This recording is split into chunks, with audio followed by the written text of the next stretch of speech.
Good morning. It's Tuesday, November 19th. I'm Jasmine Anderson. We begin with that deadly stabbing spree in Manhattan. The suspect accused of killing 3 people in the unprovoked attacks could face a judge today.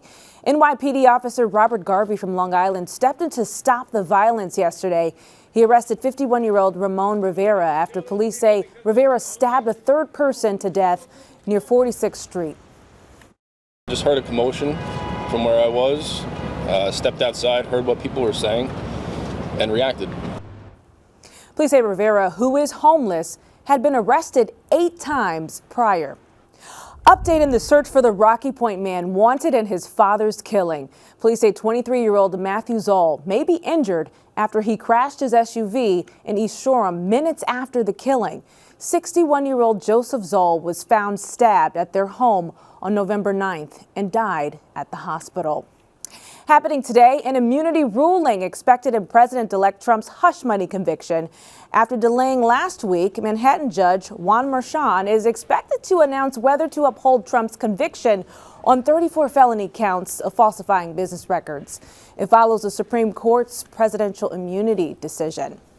The fire threat continues across Long Island today. Due to the lack of rain, Governor Hochul declared a drought watch for Long Island yesterday. The National Weather Service says the island has an elevated risk of fire spread. Volunteers have been battling brush fires for weeks, including here in Old Westbury yesterday. Much needed rain is on the way.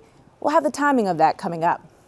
Mounting opposition to the newly approved congestion pricing plan. Yesterday, the MTA board approved a $9 toll for most drivers traveling into Manhattan below 60th Street.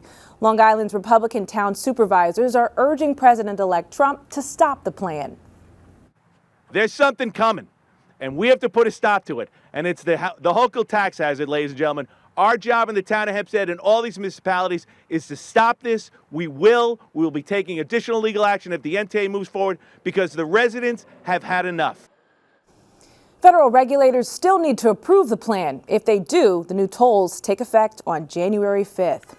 An escalating fight over health insurance in Nassau County.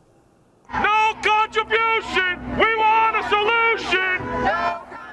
Around 250 Civil Service Employees Association members working in county government protested outside Hendrick's Tavern in Roslyn last night.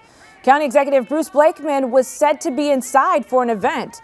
The workers are calling for the county to continue their no contribution health insurance plans next year. In a statement, Blakeman said, quote, "Union leaders would be better off spending their time at the bargaining table rather than picketing," end quote. A guide to a weekend getaway in Miami. The adventures of Scott Vogel continue.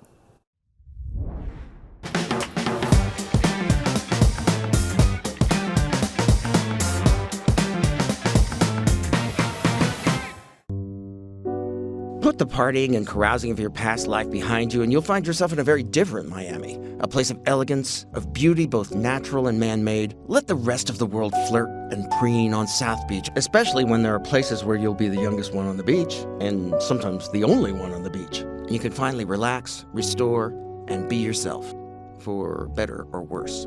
For you, Miami's exotic tropical flora is usually a mere abstraction, but not this time.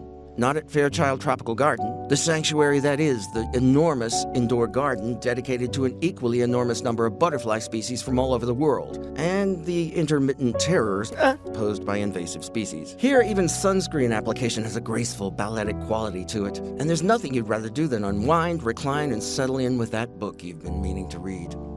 In this gentler Miami, you find yourself perfectly content to end the day with a celebratory cocktail at the Eden Rock Bar, a handsome relic of another age that's as far from the hullabaloo as you can get.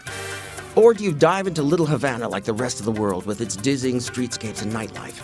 You're drawn to Calle Ocho like a moth to a flame. There's dancing in the street, everybody's puffing on Havana's finest cigars, the smoke billows and curls into the sky, and literally everything is set to a salsa soundtrack. The rhythm's so infectious you can't help but join in. No, you'd rather be far from the madding crowd, separated by an entire bay from Miami's bustling downtown. It's more than a beach. It's spellbinding artistry, its windwood walls, and its inspiring transformation from one of the city's toughest neighborhoods into a gigantic outdoor art gallery. the greatest collection of street art in the world. You're drawn to the design district as well, where pedestrian-friendly streets lead to dozens of high-end boutiques and whimsical installations. But in Miami, you can even find solace while shopping, especially at Upper Buena Vista, a nearby outdoor mall that sits beneath a banyan tree and actually bills itself as a place to relax. At Joe's, the servers are in fine attire and the stone crabs are finer still, with all the sweetness, succulence, and messiness that implies. How else to end the perfect day? Or is it the noise and electricity of Ocean Drive, that thoroughfare awash in neon Art Deco, sidewalk cafes, and South American tourists, where the scent of black paella is in the air and letting loose is mandatory? That street of dreams where every night's a party and the evenings never end till you've done at least one thing you're not proud of. Life is a perpetual exercise in deciding how to live. Should I be old or young? Zany or zen? Hatted or hatless? Important questions all.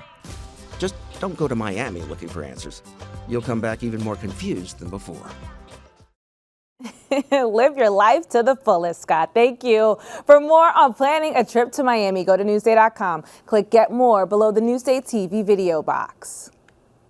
Newsday Sports is brought to you by King O'Rourke Automotive Group.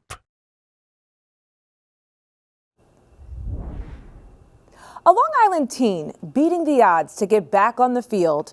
Jolie Katzen has a story you'll see only in Newsday.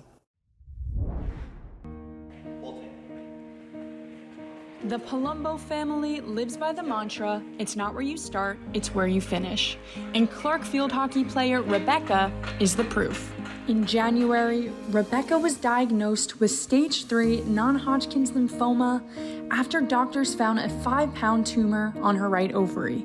I remember the sonogram being a really long process, and then I went to my first MRI, and they were like, we need a second MRI, and then I was like, yeah, something's up. When I found out it was cancer, it was scary. After removing her right ovary and appendix, but choosing to leave the left ovary, Rebecca endured 6 rounds of chemotherapy. But somehow, she always kept a positive attitude. It was like you couldn't even tell. She was sick, but she always had a smile on her face. Rebecca was pronounced cancer-free on April 15th, and the first thing on her mind was regaining her strength in time for the field hockey season. At school, a lot of people were saying I wouldn't be back in time, and to me, it was, I'm gonna prove every single one of you wrong. And it was right here in this room where Rebecca's comeback story began. The biggest thing that went through my mind was, what can I do to get her to where she needs to get? For the next 4 months, Rebecca, with the help of her father, trained every day, sometimes even twice a day, in preparation for that first game. I wouldn't be where I am today without him. He seriously motivated me when I didn't think I could do it on my own. And the hard work paid off. Rebecca started every game and even helped her team reach the Nassau semifinals. It's gonna sound crazy, but I never doubted her. I just didn't. I mean, she's that kid. She's just different. Jolie Katzen, Newsday TV. True resilience. Thank you. You can read more about Rebecca's story on Newsday.com. Click Get More below the Newsday TV video box.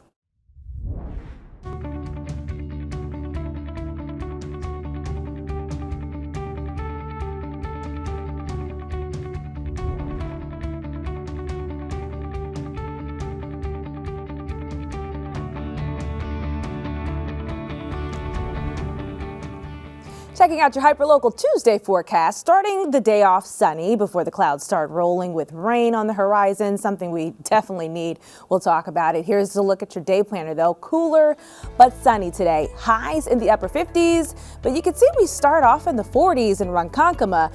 And here's a look at your futurecast. Much needed rain on the way beginning Thursday. Some relief there for our volunteer firefighters battling those brush fires on the island. Looking at your 7-day forecast.